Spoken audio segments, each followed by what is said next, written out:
Cert could be the new Dubai, adding, quote, all they have to do is clear the dead bodies away. He hasn't apologised.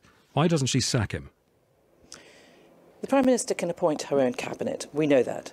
Boris has set out his further explanation of why he made those comments. He has merely criticised the critics. He has set out his view on the situation in Sirte. He's expanded on it.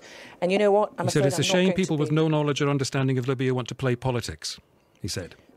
I think he said a bit more than that. Well, I can read the rest of the quote, but he didn't apologise for it. By all means, if you really think the public... I didn't suggest that he had. That was your phrase.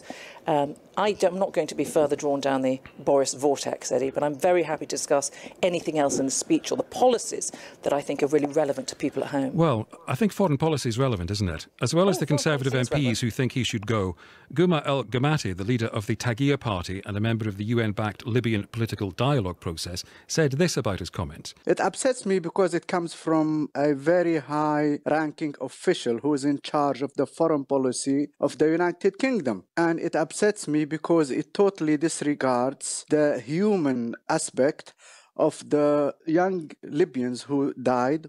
Again, I ask you about Theresa May's judgment in appointing and keeping Boris Johnson as Foreign Secretary.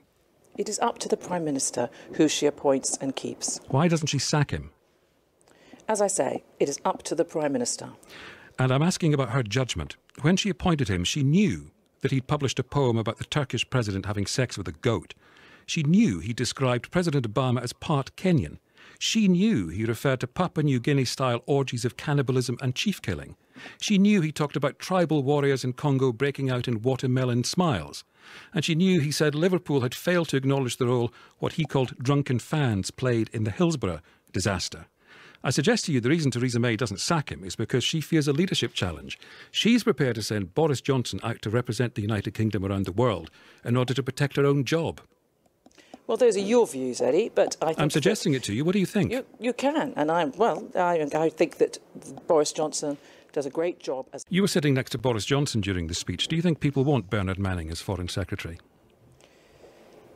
I don't quite agree with that approach. I think that the Foreign Secretary has an important job to do and will be getting on and doing it.